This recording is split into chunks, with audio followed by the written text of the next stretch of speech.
You know that feeling when you've watched everything in your recommended tab and the algorithm just keeps shoving the same 5 shows at you like you haven't already seen them 8 times? Yeah, so today I went digging. These are the anime that nobody talks about, the ones that got buried, ignored, or just unlucky with timing. And honestly, some of these are better than the stuff topping the seasonal charts right now.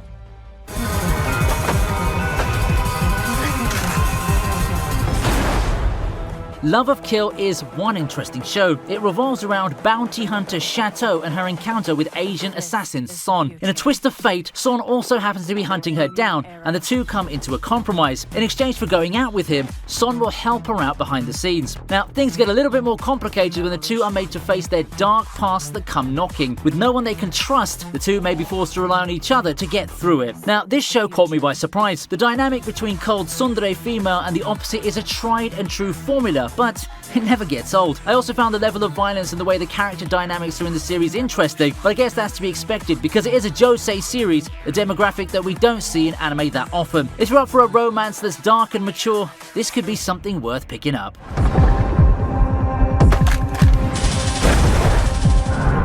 Up next we have Tokyo 24th Ward.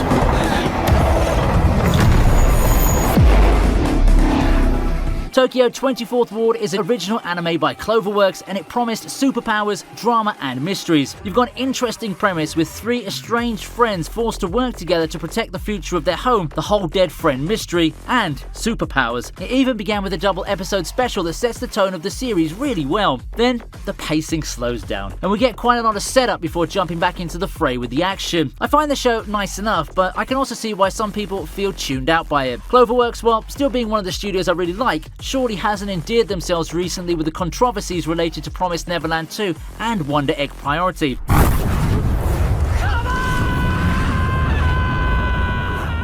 We then move on to Genius Prince's Guide to Raising a Nation Out of Debt.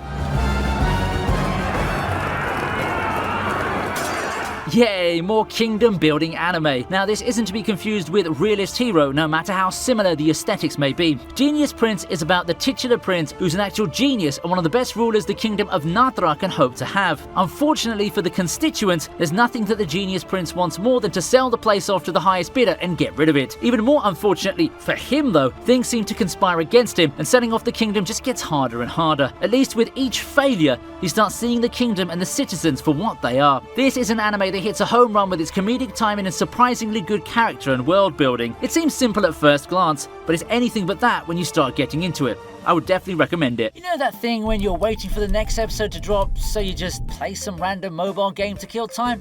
Yeah, turns out I've been doing that for free like an idiot, because for the past couple of weeks I've been using Free Cash, the sponsors of this video. It's a rewards platform where you earn coins for stuff you're probably doing anyway. Playing mobile games, answering surveys, trying out apps. Hit a milestone in a game, coins drop. Then you cash out through PayPal, crypto or gift cards once you cross $25. And look, let me be real with you, okay? This isn't replacing anyone's job. It's a side thing. Most people put in somewhere between $30 and $100 a month depending on how much they grind. I treat it like a between episodes habit, nothing more, but it is legit. Free Cash sits at 4.8 stars on Trustpilot with over 260,000 reviews, and they've paid out more than $250 million to users. If you sign up through my link below, you'll get a $10 bonus after completing your first offer. Links in the description and pinned comment. Now, back to the video.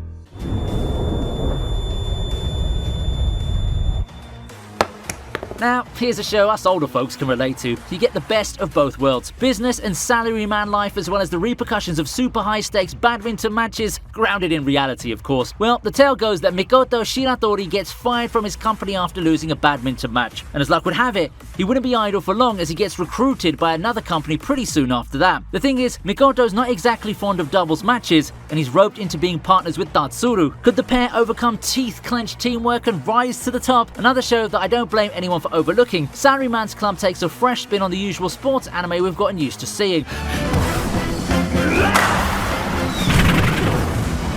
Life with an ordinary guy who reincarnated into a total knockout fantasy is up next.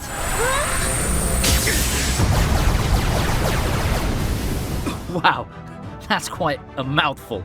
for the title, yeah? And it's another new take on isekai. After all, where else would we find an isekai where the protagonist and his best friend get summoned to another world with the clause that our hero ends up being a complete bombshell of a girl? Tachibana Hinata and said handsome friend Tsukasa now must defeat the demon lord not just to save the world, but also to get him back to his original body. The premise should clue you in already. It's one of those weird Japanese things at first glance, but it ended up being a winner. It's got great comedy owing to the setting, and those expecting a generic isekai will find themselves getting more than what they expected. It's a rom-com isekai that derives its humor from how ridiculous some of the situations are, and it is a load of fun.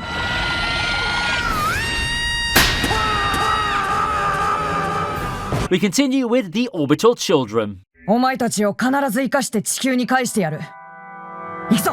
Here's a Netflix show for you. It tells of a group of children set up to have some fun times in space. However, life has other plans for them, and their adventure gets crashed by an accident. Left with each other and technology, they have to work together in order to overcome the dangers that await them in space. Mysteries abound, and we're given a story that sets us up to root for a ragtag group of children, but I think that it's the art that's most noteworthy. Given the nature of the production, that's also to be expected, and it helps emphasize how we perceive its world. The show is quite immersive as a result on a surface level, but it also contains a lot of themes that can be uncovered once we dig a bit further past the surface. We're talking about meta-commentaries on influencer culture, ethics, and the like. The pacing of Orbital Children can be a little bit hit or miss, but it's overall a beautifully drawn series that has some relevant themes that people might enjoy and relate to.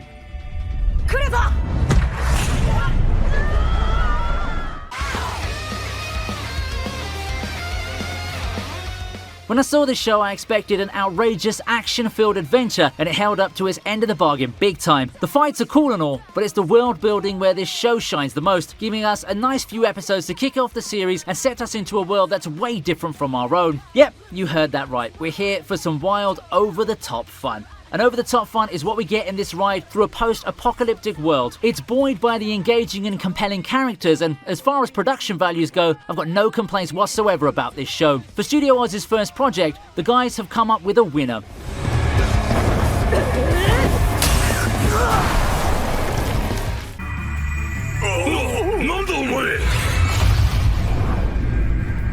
I'd seriously consider checking out Skeleton Knight in Another World. The title may seem either plain or edgy, depending on who you ask, but it's got a unique, comfy feel that you don't see from action isekai too often. I've seen people compare it to Overlord, but besides having overpowered skeleton protagonists, I think Skeleton Knight chooses to take a different approach with the character arcs of their protagonists, a more traditional one if you like. That doesn't mean that the show is shallow or anything like that. For all we know, the world of Skeleton Knight is downright wicked, and we see the usual anti-royalty themes a lot of isekai seem to espouse. It's a theme that I can't help but appreciate no matter how often it's been done in the genre, and if the story isn't enough to satisfy you, perhaps the visual and sound direction will. Character designs look pretty cool too. It's a casual isekai that doesn't exactly bring anything super revolutionary to the table. That doesn't mean you can't find something to like about it. It's got some great fights, a likeable cast of characters, and nice art and music. Do be aware though of some sexual scenes that could cause controversy, however. We have a movie up next, and it's Bubble.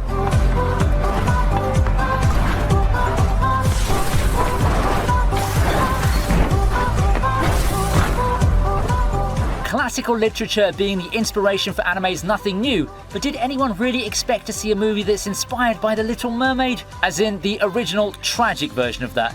Yet here we are with Bubble, a movie that dazzles us with astounding visuals that give life to its symbolic world. Like a lot of anime films, Bubble has that magical aura all throughout, one that wonderfully meshes with the art that harkens back to the Shinkai films we've come to love. The story at first glance seems like a typical boy meets girl story that we've seen a lot of times, but without giving spoilers, I'd say that it adds more to that usual trope. One thing it has over a lot of other anime movies is how well it does immersion.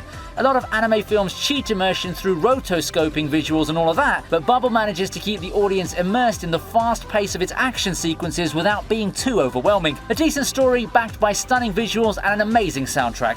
Bubble's a treat for anyone looking to pick up a new anime film. Action feels more like a secondary genre compared to the exploration and sci-fi in my opinion, but it's good enough in all counts.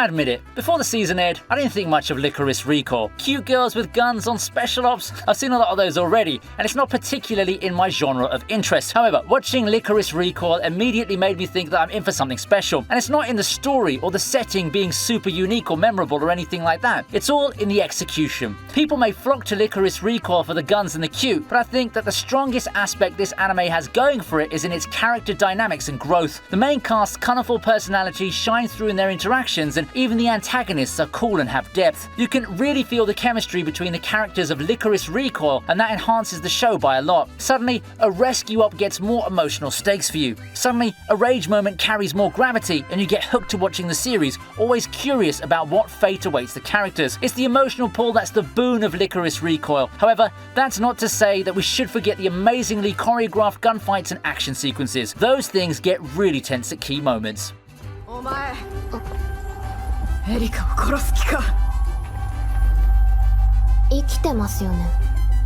Next in line is Gundam Witch from Mercury. With mecha as a genre taking more and more innovations and added gimmicks to keep up with the modern anime scene of trying to stand out, it's no surprise that Gundam would be the next franchise to take that leap. Witch from Mercury decided to take the franchise to a place I never expected it would go to half a decade ago. The whole academy setting with the jewels and of course Yuri bait. What I like about Witch from Mercury, however, is despite all the whole modernization / innovation thing, we never lose too much focus on what I feel was the franchise's main appeal, the mecha. The mobile suits look as good as ever, weaving the fun of robot battles, surprisingly tactical and creative ones at that too, with animation that's surprisingly top-notch. Then again, it is Gundam, so what else did we expect? Witch from Mercury looks to be a new launching pad for the franchise to recapture its glory days, aiming to pull from both new fans and veterans. It's a serviceable one at that too. I don't think that the glory days will ever come back in terms of popularity, but Gundam is here to stay and evolve along with the times.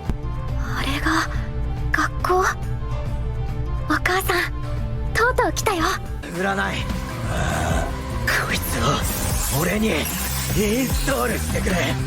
Cyberpunk was a common genre in anime, but we haven't seen much of it lately. Yeah, there's stuff like Ghost in the Shell, but how often do those come out, much less be picked by the mainstream public? Then came Cyberpunk Edgerunners, and the community went wild. Cyberpunk Edgerunners broke all my expectations when I saw it. I saw it as probably a middle-of-the-road nice show to watch, basically a glorified promotion material for the gaming franchise. But I came out pleasantly surprised to have seen a show that presents some strong and relatable themes, all under the guise of the sci-fi and the explosions. The best part of it is how it engages the viewers early with how cool it looks before pulling the revelations. The world, the technology, and the action. Everything looks awesome and hype. Then it pulls the curtain and reveals some twists that make us second guess our life choices and perceptions right around episode 6. Trigger's also manning the wheels, so seasoned fans will probably know what else to expect. Overall, a surprisingly good video game adaptation full of action and relevant themes, but I think I should be cutting that surprisingly soon. Game adaptations have been getting better and better these days. 待ってくれ。ミオのこと守っちゃってね。うちよ。 In a nutshell, Summertime Render is a time loop thriller that has our hero Shinpei uncovering the mysteries behind shadows that began appearing in an island. When things start connecting to human deaths and a sinister supernatural force enveloping the island, that's when we know we're in for a ride. Summertime Render is the show in this list that I feel the most satisfied watching. The mystery part of the series is done so well you're left anticipating the episodes after coming up with theories left and right, and as each episode unfolds, you start seeing the bigger picture and how well the writing is. It also does a great job in adding stakes to the time loop mechanic to keep the suspense up instead of giving the protagonist a cheat code. The pacing is on point, the action's on point, and it's a show that has such a strong foundation in terms of its plot. Summertime Render has a serious case of being 2020's anime of the year. 料理やって。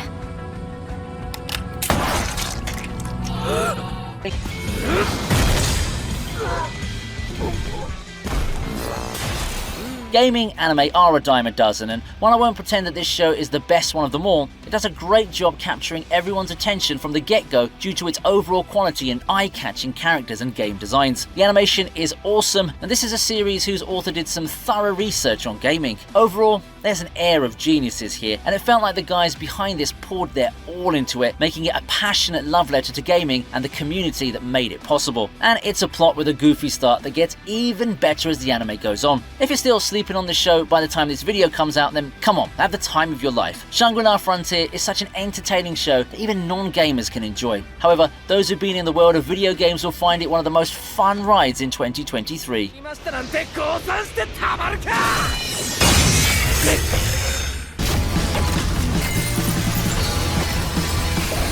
Undead Unluck, like Shangri-La Frontier, made some great first impressions coming into the fall 2023 season. I mean, I had high hopes for it entering the season, and I'm glad to see that it got the start that it deserved. All it took was a first episode and a cool opening sequence to get the anime community talking. With a compelling story and what seemed to be David Production putting in a lot of effort in making a great adaptation, the one thing that I can see from holding this back from becoming even bigger is the weird streaming rights thing that also locked people who watch legally, just like what happened with Summertime Render back then. But that shouldn't be enough to stop devoted anime fans from being able to experience this fun and exciting story that gives everyone a slice of everything you'd want from a Jump series. Wacky turns of events, some top-notch action sequences, and a sprinkling of fan service that shonen fans won't be strangers to. Make sure to tune in to Undead Unluck when you get the chance to.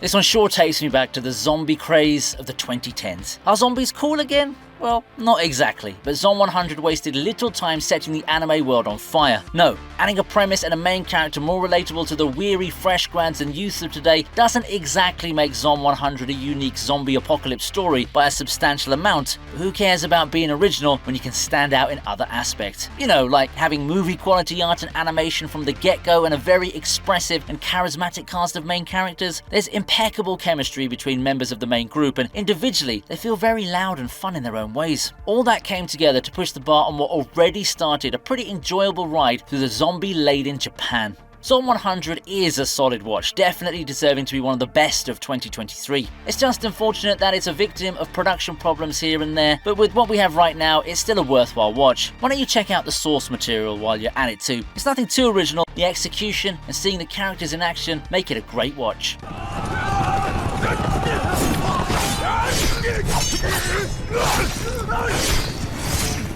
Chinese anime don't have public marketing to the mainstream at all, and they're completely overshadowed by even the moderate hits of the season. I'm not suggesting that all of them are great or that the best of them are better than the big hits from Japan, but I think it's also good if I can share some of them with you. After all, we've got a showcase of insanely good fight animation and action sequences from old hits like White Cat Legend, and a lot of good things can be said about Blades of the Guardians. Blades of the Guardians has a simple premise with a historical backdrop, but there's something gripping in the show that would make you want to keep watching it. It could be the characters, or the way the story moves on and develops at a good pace. It allows you to settle into the world while feeling the stakes and the dangers of its era in history. It didn't take too long for me to be hooked and immersed in this anime, so you should give it a shot and see for yourself too.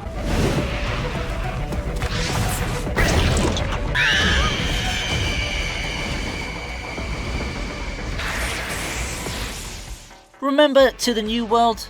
Or Promised Neverland? Well, here's a similar title, and I think it surpassed all expectations and became my favourite amongst the new action anime from 2023.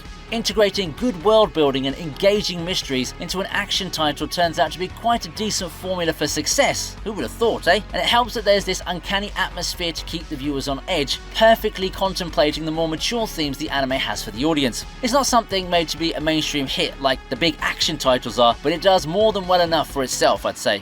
Heavenly Delusion does have rather risque content that might shock viewers, but it remains one of the best in 2023. With enough action and an interesting world, one filled with a sense of mystery, it showcases the potential of action anime. It's not all about the breathtaking animation and loud showcases of power after all. I get the appeal of hype, but there's a lot more to anime action than those, and Heavenly Delusion more than proves it.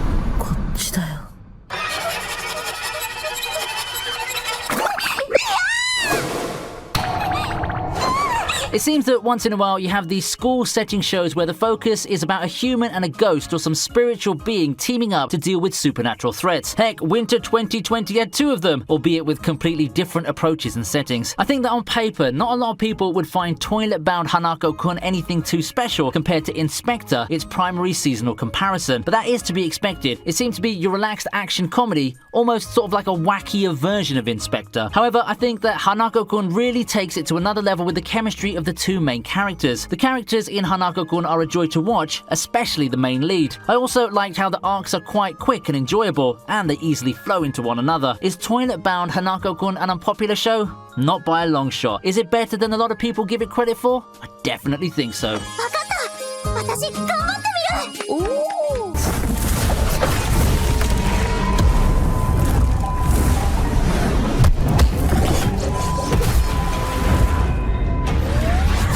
So this one's a no-brainer inclusion on this list. I've talked about how much I like the short series for many videos now, and the show has virtually no traction. That's understandable given its nature, but I'd like to once again encourage you to watch this show. Being much shorter than a full anime series, Fog Hill is easy to go through, and for the short running time, you get treated to a lot of amazing fight scenes and unique art style that gives its own signature flair. The story's also pretty decent too, but I think that the animation and art direction is really where Fog Hill shines. You'll be hard-pressed to find a lot of titles that are as good as it in these departments. Watch out, I'm telling you, Chinese anime is about to take the world by storm.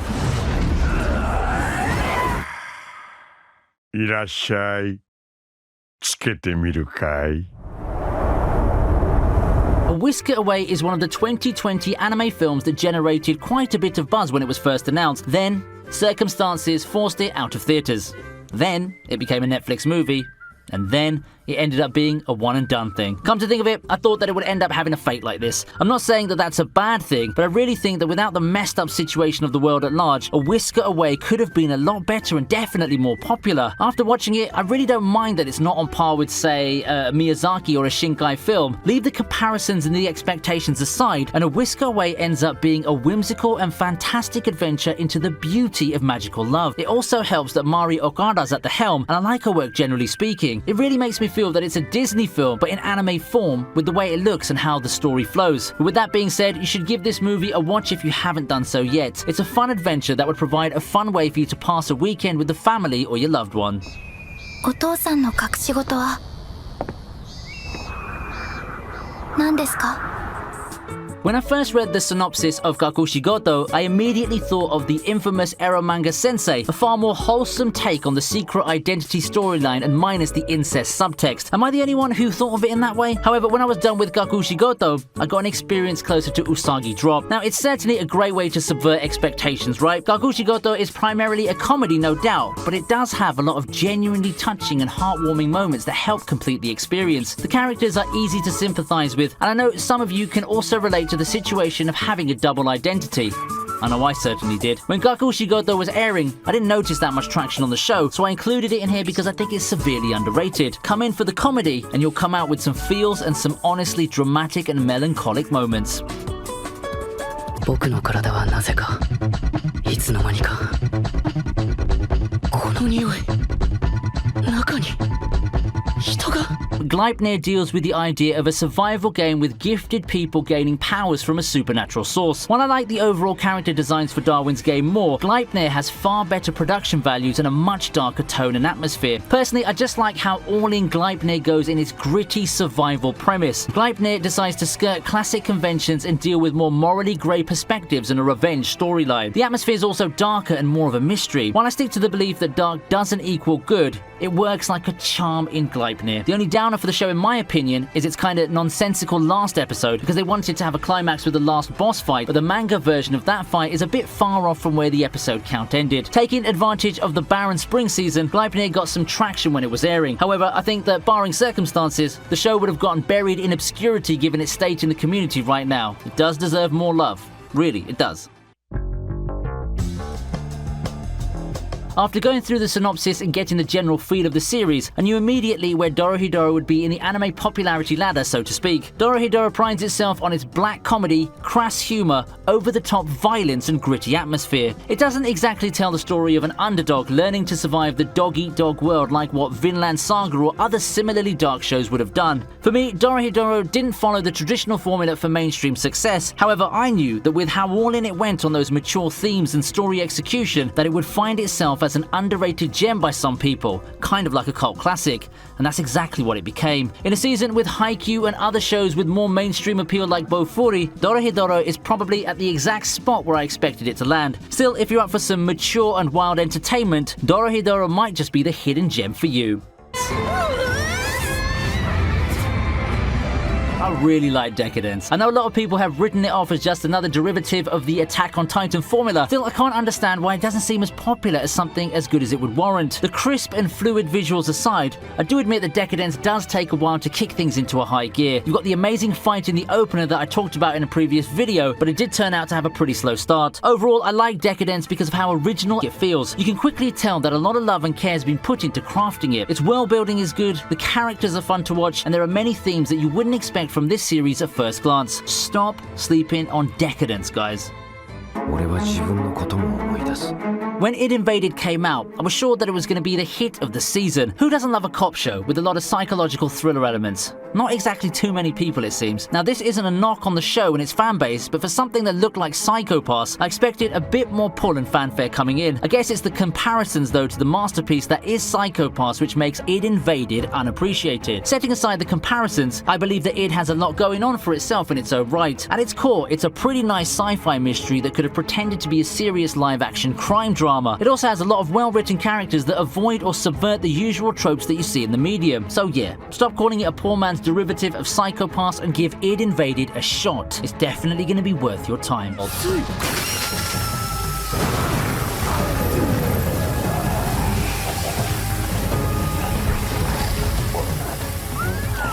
The year is 2023.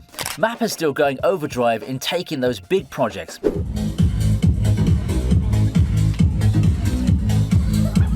You know, these guys from stuff like Chainsaw Man, AOT, Jujutsu Kaisen, and now they find themselves busy with an isekai?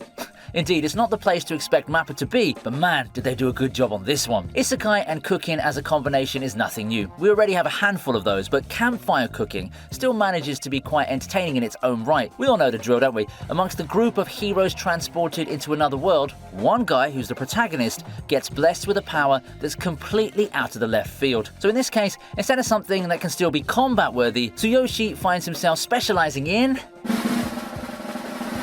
Yep, cooking. But hey, cooking so well can still pay off big time, especially if you can use it to attract the aid of the legendary wolf Fenrir. Thus, this story follows the duo's journey in this strange world, solving problems and preparing the best and most amazing meals for this world's inhabitants. As you might expect, Campfire Cooking is a really chill anime.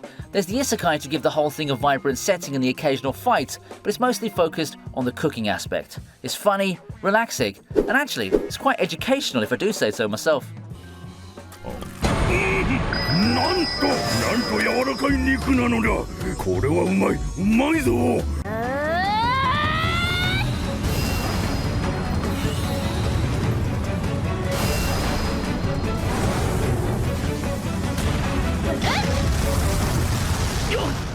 Ah, yes. The gender bender isekai. It's a genre that's picking up steam in the online web novel communities. There's just something alluring about being a guy reincarnated into a girl and training from the ground up, owning your skills and unlocking OP powers as you go along. And I'd say that as a show, it's fine. Something that isekai fans will really like. It's paced rather quickly, but it's got enough cool moments, beautiful art, flashy action scenes, and great character designs that will keep you entertained. I just feel that in terms of what isekai and action fantasy fans typically look for, Reborn to Master the Blade has a good enough grasp of it. The protagonist does have an interesting dynamic within herself, having different worldviews and personalities between her two incarnations. Still, I've got to say, the show finds itself as a niche title that I'm not sure I could just recommend to anyone randomly, so I'm placing it here, but I did definitely enjoy it enough to include in this list.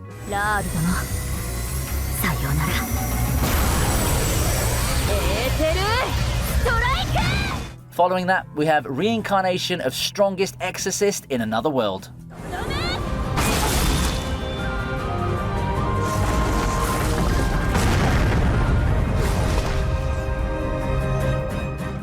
And just like that, we're back to Reincarnation Land again. Oh shit, here we go again. I love anime. On a more serious note though, I think this is the Reincarnation show that viewers will be more receptive towards. It's more by the book, and it does create an underdog story setup with our protagonist reincarnating into someone with far less power than he initially had to wield. The fights are pretty nice here, and I've been enjoying the character growth in terms of the protagonist Seika and the people who we all know will end up becoming his travelling companions in harem. Because we know that it does feel lonely at the top sometimes, and returning as a more toned down version of himself gives Seika a chance to forge bonds that he never had the chance to before. While we know it's going to be a power fantasy at the end of it all, it's the journey and the ride itself that's going to matter. If you're a fan of the genre and the whole power fantasy thing, then this is a show that you're not going to want to miss. 人を呪わば穴二つですよ先生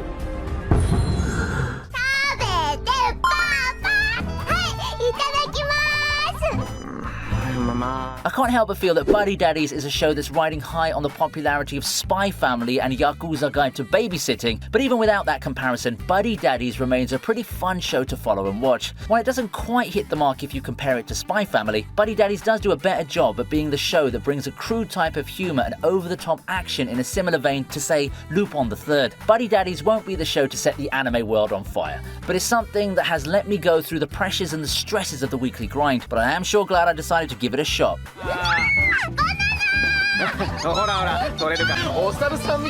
Trigun Stampede is next on the list.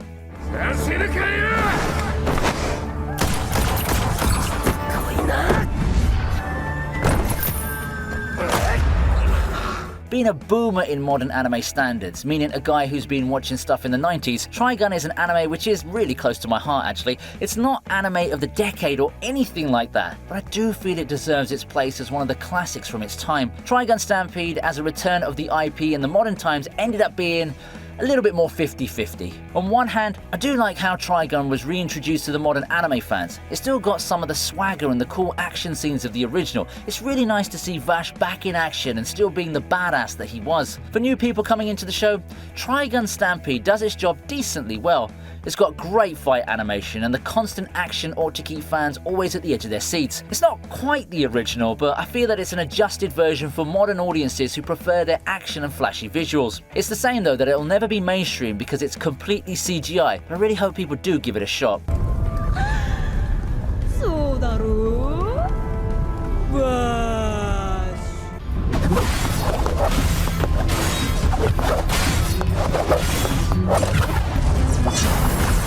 It would be trite to say that video game adaptations are just stepping up. With a lot of bangers now, both in the world of anime and Western animation, these video game adaptations have already stepped up and taken the world by storm. The Cyberpunk anime was great, so under the same good circumstances, I had no doubt that the NieR anime would be a home run, and for the most part of it, it actually is. It would have been a challenge to adapt such a widely known and popular video game product as an anime, but this adaptation captured the magic of the games. The themes regarding humanity, the epic action sequences, the breathtaking aesthetic and style that fits the title so much. NieR as an IP and as a universe has so much story to tell, and I'm pleased to say that the amazing narrative style has been captured in this anime adaptation.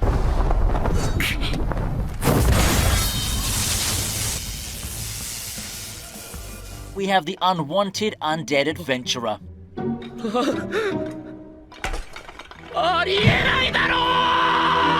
It's not our first rodeo with an anime told from the perspective of a skeleton main character. Overlord is obviously the most popular amongst these shows, but I think we can extend that a bit to Skeleton Knight in Another World. However, what Unwanted Undead Adventurer decided to do a bit differently is place the emphasis on this being a more methodical, even introspective look as what it means to be reborn as well as a pile of bones. This anime has a slightly slower pace, and the production decisions with the visuals and the monologues really hammer home the more deliberate, main character-centric approach. It helps give a good look at what Rent is like, and it's something that I appreciate a lot. Still, that kind of decision can be hit or miss. Some people have found it a bit too slow for its own good, and I'm inclined to agree. All that despite me just saying that I appreciate the effort in the heavily character-centric approach. Feel free to give it a shot though. I think it's veering close to being underrated, but I can see why the slow pacing is a miss for a lot of anime fans.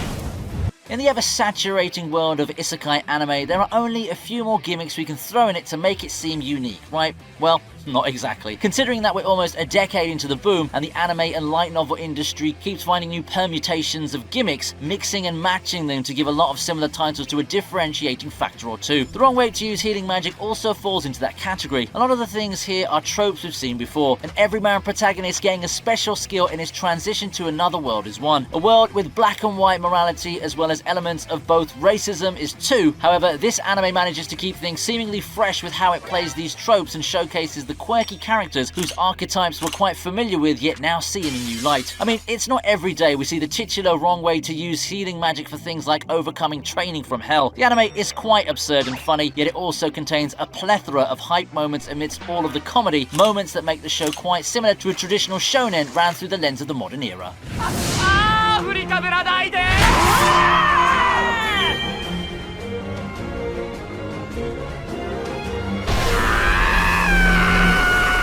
Oh, and before we go, free cash link is in the description. $10 bonus when you sign up and finish your first offer. I'll share my earnings in a future video, so let me know how much you made while waiting for these isekai to air. Catch you in the next one.